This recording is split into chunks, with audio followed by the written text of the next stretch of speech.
Welcome to Conversations. I'm Muqtadar Khan, your host. And in this show, I'm going to talk to you about a change in the global ranking. India has slipped to sixth rank in the global GDP. If you recall, for the last 2, 3 years, one of the biggest themes and one of the most important topics of Prime Minister Modi's narrative about India, about the India story, was this constant mentioning that India is the fastest growing economy in the world, the fastest growing major economy in the world. And India had surpassed Great Britain to become the fifth biggest economy. And then there was all this predictions that in the beginning of the year of 2025, that IMF and others had predicted that India would, by the end of the year 2025, overtake Japan to become the fourth biggest economy, and Japan would slip to the fifth ranking. But as we approached the end of the year, something happened, and as a result of that, India failed to overtake Japan and become the fourth biggest economy. And on the contrary, and now the rankings that have come out today suggest that India has actually slipped and gone behind Great Britain, and India is now not the fourth, not the fifth, the sixth biggest economy in the world, behind the United States, China, Germany, Japan, and Great Britain. So we will unpack what this really means. Is this just a statistical error, or is this an indication? Surely the Great Britain's economy is not doing better than India's. India had overtaken Great Britain or UK's economy in 2022. That was nearly 4 years ago, or 3.5 years ago, in September 2022 to be exact. So the British economy has not been doing great. It's growing barely at 1%. So how does Great Britain's economy become bigger than India's? So those are some of those issues that I will unpack for you today. But first, let's look at all the reports. There are a lot of people who come and watch my show and sometimes say I'm making these things up to make India look bad. No, I don't need to make up anything. Here are the facts. So if you go and just do a search, with you will find that these are all Indian newspapers, by the way: the New Indian Express, the Business Today, Business Standard, the Wire. This is the headline in all of these major Indian publications. Some are trying to explain why India slipped to the sixth spot in IMF GDP rankings despite strong growth. India falls to sixth largest economy behind UK. That's the New Indian Express title. Business Today: growing fast yet slipping, why India dropped to sixth in IMF GDP rankings. And the Wire says, far from being the fourth largest, India slips to number 6 on the global GDP rankings. So these are the headlines, and this is the headlines that I saw. I'm actually here in Rome, packing to go back to the United States, inshallah, soon. So I did. I had no intention of actually doing this show. I've already done 2 shows today. But when I saw this, I said, oh my God, I have to comment on this. So I'm going to show you some data straight from the IMF's report. The IMF comes up with these quarterly global economic outlook reports. So the April report is out. The data is as current as April 14th. So I will show you the data. I will then tell you what it means in terms of geopolitics, in terms of rankings, etc. And then I'll try to perhaps explain why India's ranking has really slipped, even though India continues to grow faster than all these economies. In fact, India definitely has a higher growth rate than both Great Britain and Japan. And it's not as if Japan and UK have economies that are much bigger than India's, so that even though you have a smaller growth rate, the actual growth in dollars is more. So we will look at that. So what does this do really? So this is the cartoon, or this is the infographic that is floating around, widely shared. The United States has jumped to $32.38 trillion. $32.38 trillion is the US at number 1, followed by China, which is $20.85 billion. These are all nominal rates. Germany is in the third place with $5.45 trillion. Japan is in the fourth place, $4.38 trillion. So if you remember the forecasts that were made by many banks, including IMF, in the early 2025, they had predicted that both Japan and India would be less than $4.2 trillion. India would be 4.187 and Japan would be 4.186. And that's how India would become the fourth biggest economy, surpassing Japan. That was the prediction in the beginning of the year 2025. But if you look at it, India has underperformed slightly. So from 4.187 prediction, India has gone to 4.15, and Japan has actually performed better than the predictions made by IMF and other economists. So at fifth place, you have Great Britain at $4.26 trillion, and then India at $4.15 trillion in the sixth spot. So India was, there was all these assumptions and statements coming, especially from the Prime Minister, that India is going to overtake Germany and become the third biggest economy by 2030. Maybe it still can. This is just 2026. We have 4 more years. But right now, India is not in the top 5 economies. It is the sixth biggest economy. And then France is in number 7 position. Italy is in eighth position. Russia has climbed up to the ninth position. And then you have Brazil in the 10th position. I just included 11 and 12 to show you who is coming behind them. Canada slipped out of the top 10.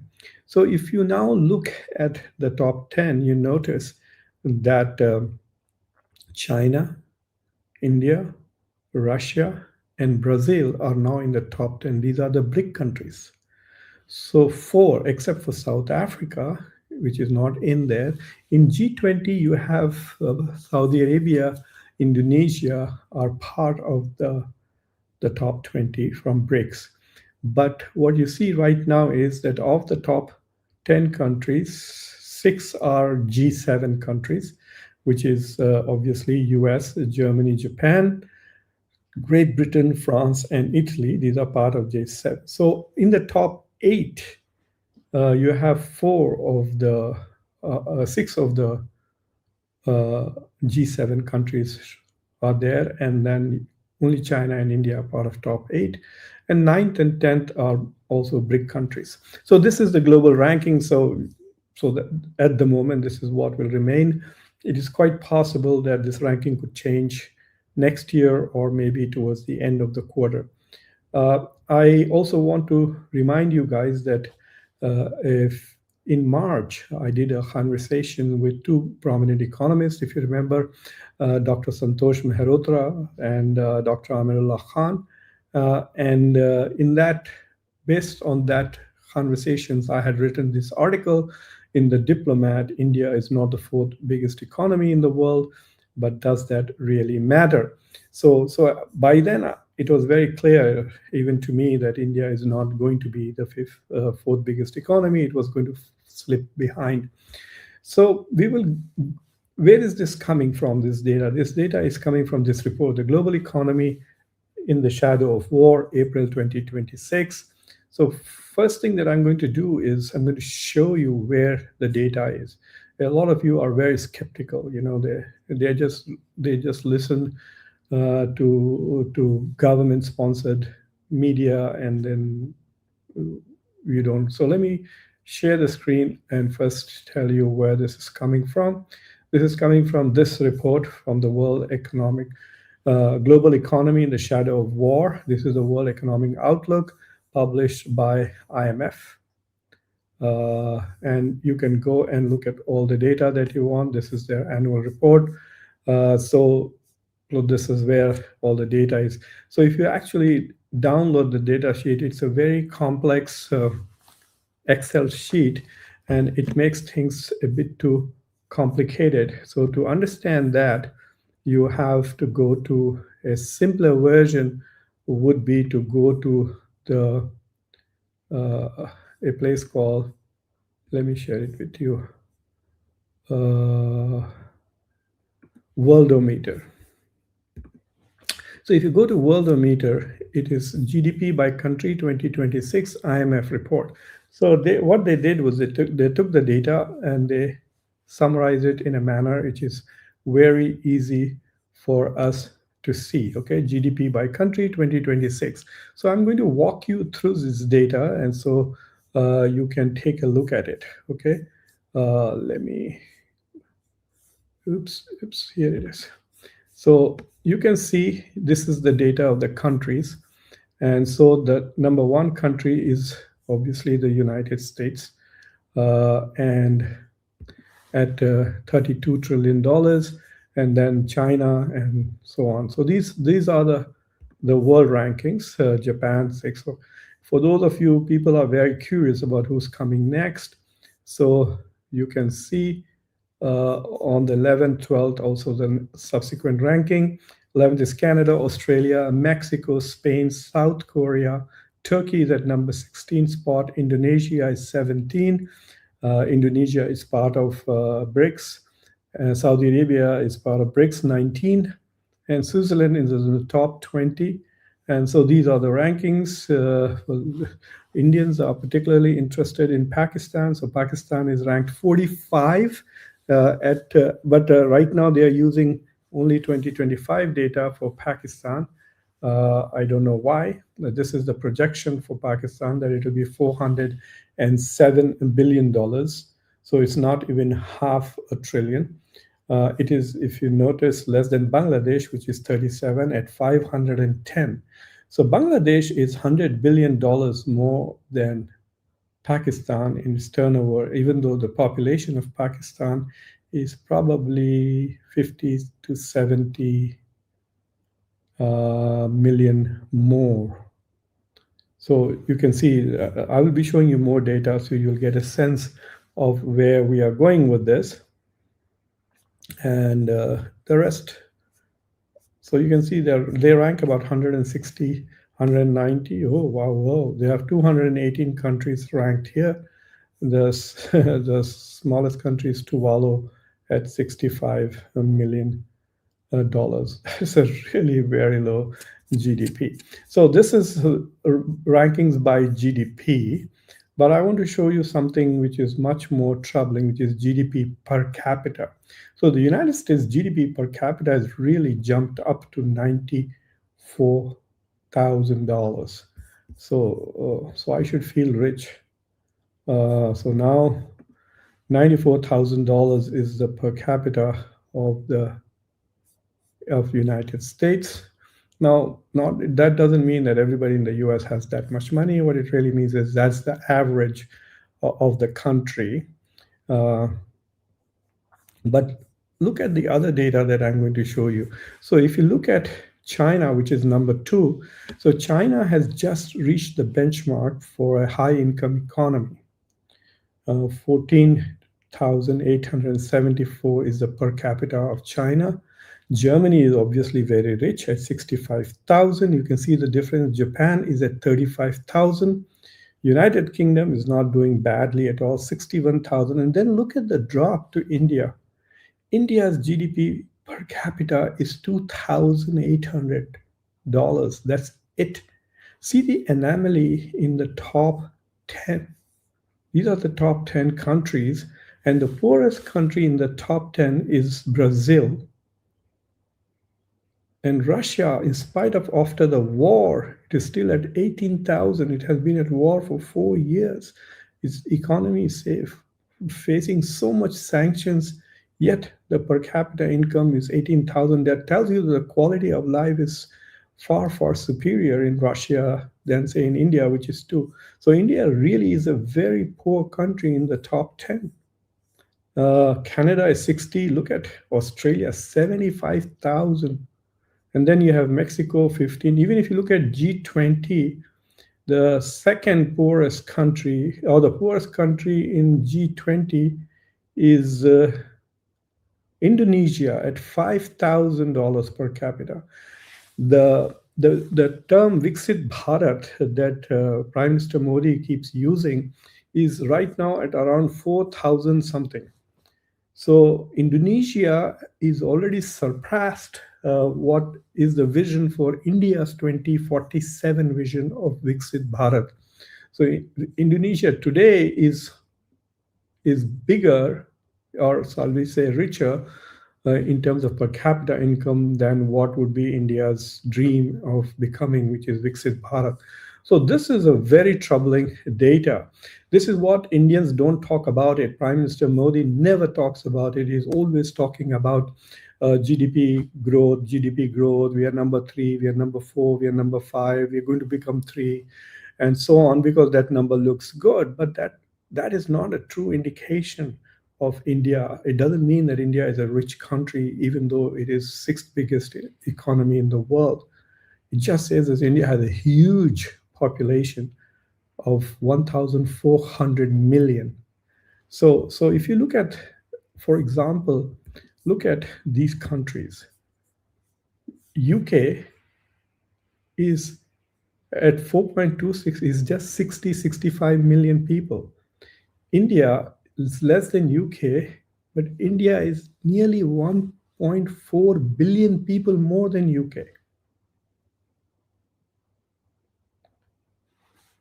India is like 146 crores people,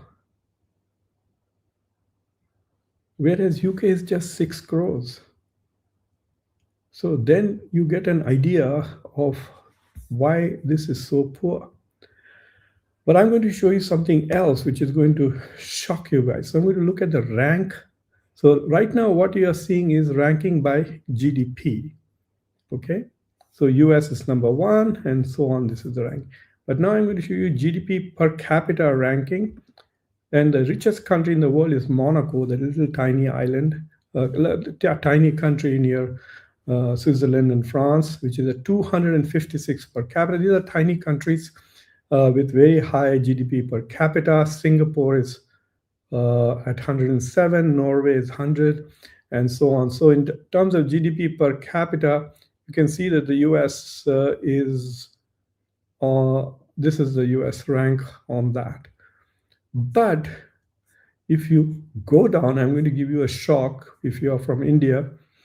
So be prepared for this shock. So even countries like Brazil, Turkmenistan, Albania are doing better than India. So the quality of life of generally people is much better if you have so much. These are all upper income economies from here onwards, from 14.5. So you could say that from Argentina onwards, Argentina, maybe at this point, from China onwards, all countries are high income. These are upper middle income economies going all the way down, down, down, down to, say, here, Indonesia. Now, look at this. Look at Bhutan. Bhutan's GDP per capita is $4,739. $4,867. This is Bhutan. And this is not adjustments to any purchasing power parity or anything. This is straight up nominal per GDP per capita. So this is one of it's a pretty rich country. And then you see after that you go down and then you will have below 3,000. You have even poor countries like Mauritania and then Bangladesh. This is the shock that I was telling you about. Bangladesh is at 2,911, and Cambodia, and then India. So per capita income of Bangladesh is higher than India's. And this, by the way, Bihar, if you remember, I just did a whole show on Bihar. Bihar's per capita income is $800. Bengal is about like 2,000 or less. All these states, northeastern states of India, are way more poorer than Bangladesh. So all these acquisitions that Bangladeshis are migrating to India kind of does not make sense. They are just attacking Indian Muslims in those states and labeling them Bangladesh. So Bangladesh GDP is higher than India's. Pakistan, of course, is way below. It is somewhere here. You can see Pakistan is at 1696, and Nepal is below that. The poorest country in the world, second poorest, is Afghanistan with 448. This is really poor. Of course, Yemen is even poorer. And so then if you keep going up, up, up, up, up, up, up, you can see Nepal then comes at 1,500. So Nepal is the second poorest South Asian country. Then Pakistan is the third poorest. India is the fourth poorest. Bangladesh is the fifth poorest. And then we shall see where is Sri Lanka is here at 4,500. It is an upper middle income economy. So it is there. And then, of course, Bhutan is the second richest. And then Maldives, I think, is very, very rich. It's really up there in terms of per capita income, is, I think, close to, this is Mauritius, it's 12. Where is Maldives is here at 19,000, which is the richest South Asian country. By these numbers, it should be as if that they are living a top class lifestyle. I don't know. I've never been to Maldives. I was planning to go, but then in January, I stayed back and in India, and then I went to Sri Lanka instead.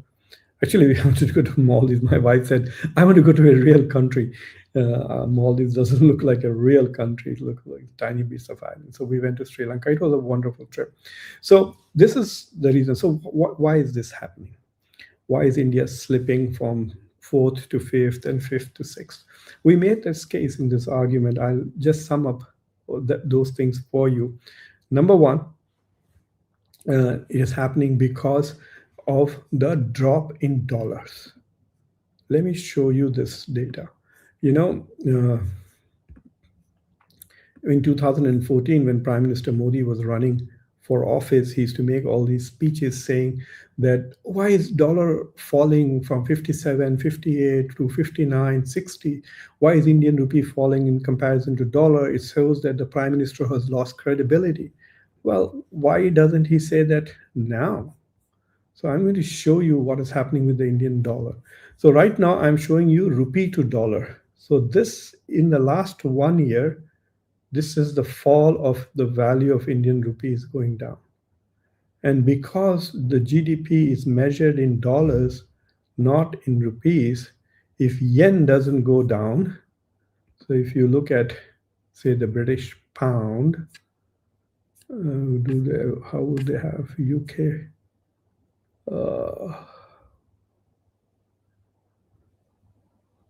Okay, I can't find United States dollar.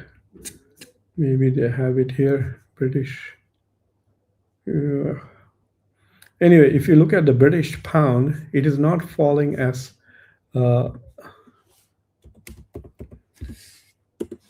so if you look at the British pound, pound to dollar, 1 pound, the pound has been going up compared to the dollar.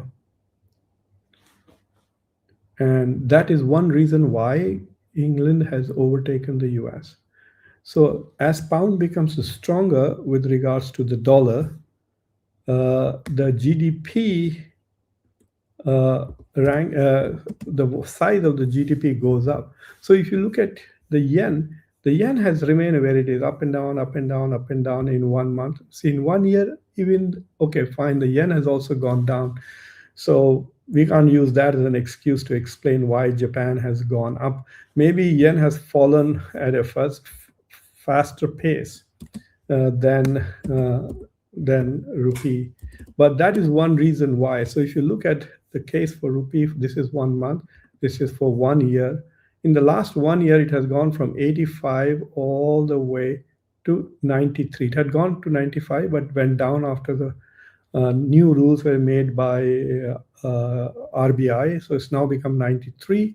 If you look for the last 5 years, so under Prime Minister Modi, the rupee has been falling and losing its value steadily. And so if you go back and see all the way to, this is the biggest drop was here. Which year was this? 2004. And then from there, oh no, this is where we have data. So from here, it's been falling, falling, falling. 2009, it was 40. And then you come to 2014, it was 60. This is when Modi came to power. So from 60, it has gone all the way down to 95. And so under Manmohan Singh, it went from 43 to 60. Not much compared to under Modi. But there will be no acknowledgement of that in the Indian economic discussions, etc. So one reason why the India's GDP ranking is going down is because the rupee is going down. Now there are different questions as to why the rupee is going down that we'll need a far more uh, far more analysis. That's number one. Number two is the reason for why this is happening is because they had to change the basis on which India maintains its data. So last year, IMF gave Indians data C. So India was using the year 2012 as a benchmark for measuring everything. And that was very old. So in 2025, the data that India was submitting to IMF was comparing things to the year 2012. Indian economy was very different in 2012, etc. So this year, the Indian government had no choice but to get away, because if India continued to have ratings of C, then India's borrowing, which India borrows a lot of money now, India's debt to GDP ratio has reached close to 90%. So if India is borrowing money from overseas, then that ranking affects, then India will be paying a higher interest rate. So they had to adjust. So they moved from the year 2012 to 2021-22. So India now has more recent data as a benchmark, like most other countries. And that brought India's total GDP a little bit down, a little, even though it increased India's growth rates, the total GDP went down. So that's the second reason why. So when we did that article saying India is not the fourth biggest economy anymore, that was because we were evaluating the impact of the changes in India's data.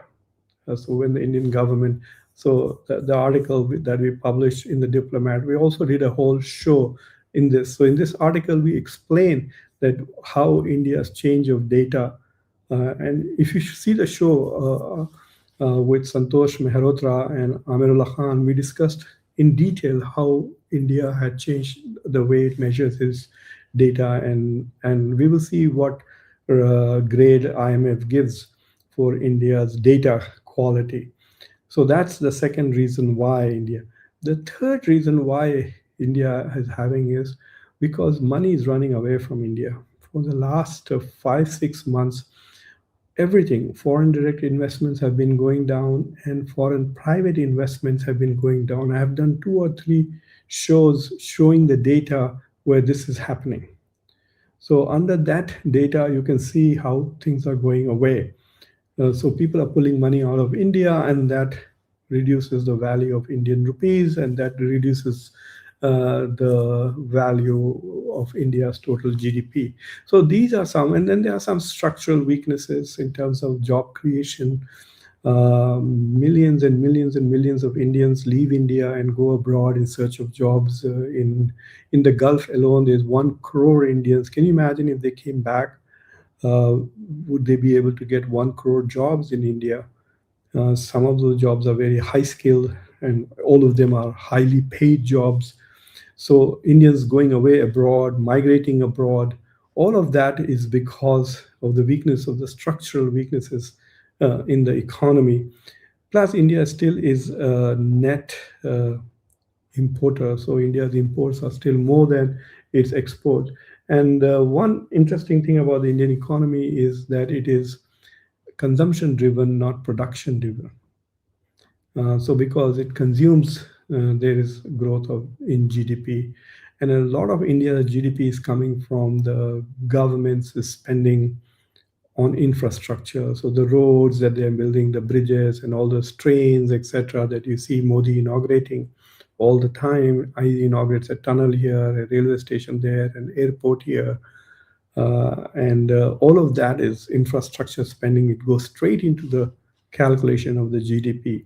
What do you really need is GDP completely driven by by production also, not just consumption.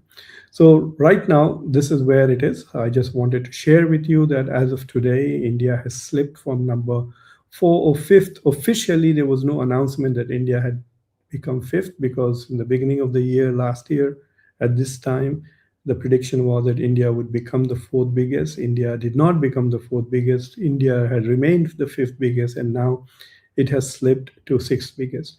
If this war continues, if this war continues and we continue to see a decline in the Indian rupee, and if it does not come back up, then I don't know whether anybody is going to catch up. Let's see who is number 7. Number 7 is France. In terms of GDP per capita, I don't think France is in a position to catch up. So India is 6 at 4.5 and France is 3.6. Oh, that's not very far behind. So France is at 3.6. I thought it was less than that. So anyway, India has a margin of about $500 billion or more for $550 billion lead on France. So India's growth rates are much higher. If you look at it, France's growth rate is less than 1%. India's growth rate projected is 6.48%. So if you look at it, only the US and China are growing above 1%. Oh my God. Just take a look at this data. This is stunning, absolutely stunning.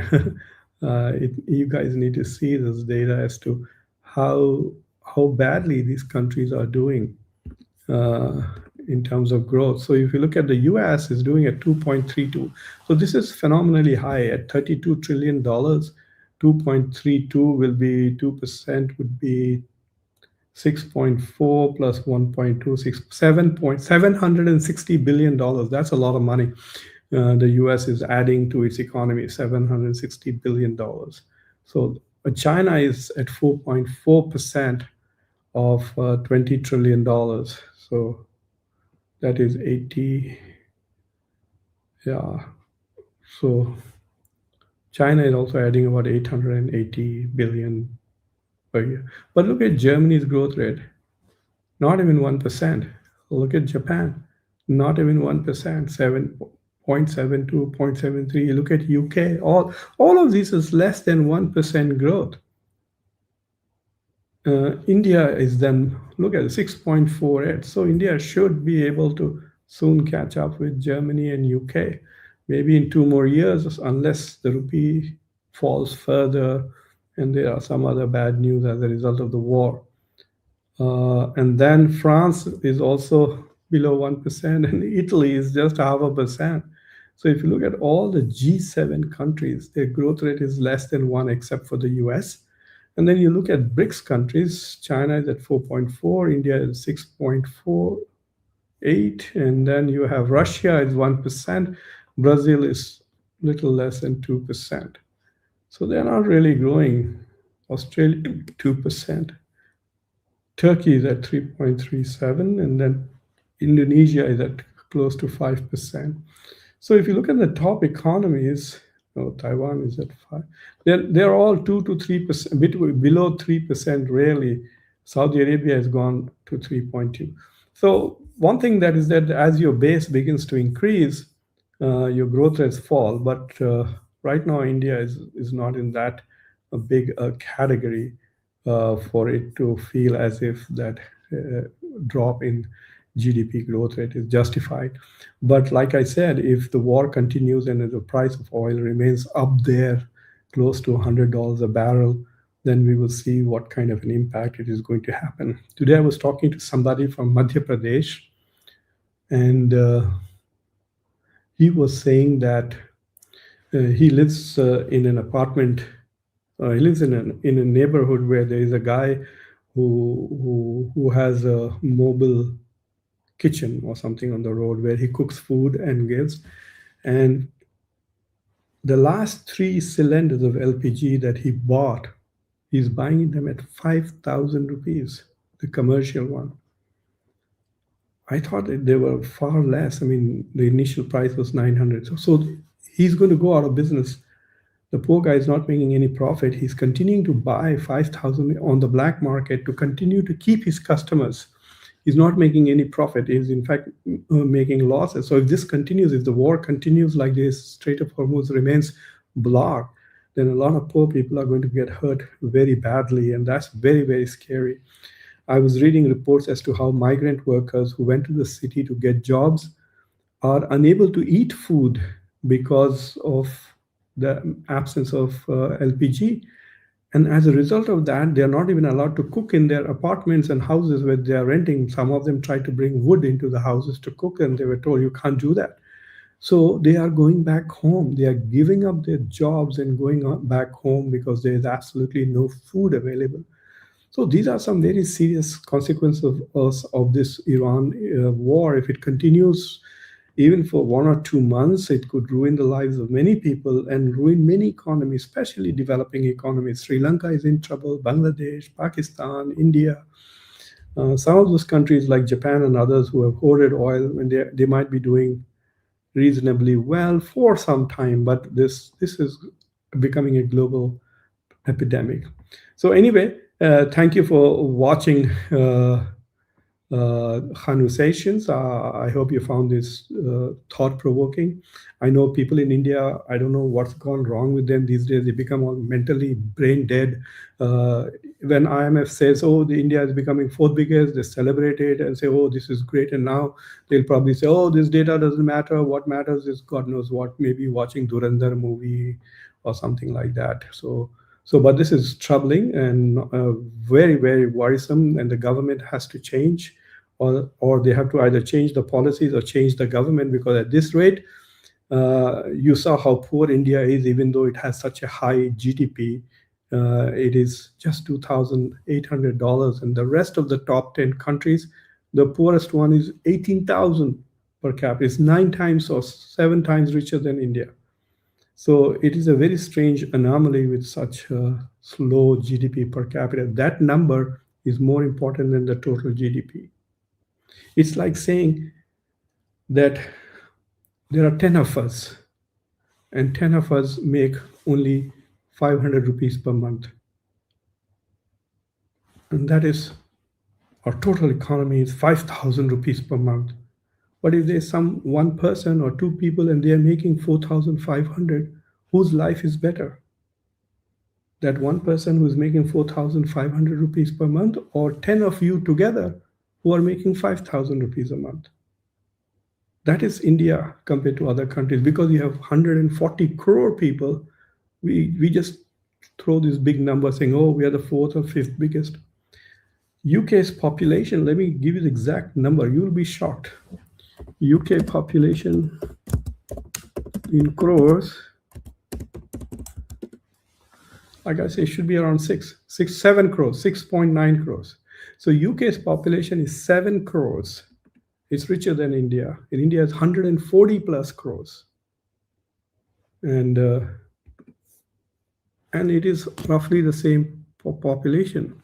India's current estimated population is 147.6 crores. So look at this. India is 147 crores at 4.15 trillion. UK at just 7 crores, forget the 140 crores, at just 7 crores is a bigger economy. That is where prosperity is, that is development, that is wealth. So I'm very sorry to have shared this bad news with you, but it's all, the entire Indian media is covering that. Every newspaper, this is the headline everywhere, why India has slipped, how India has slipped. So I hope I was able to provide some more substance, and the sources of data I've showed with you. I've also showed you how it varies, etc. So anyway, thank you for watching Conversations. Please like this channel, subscribe to the channel, and then share this video with your socio-political network.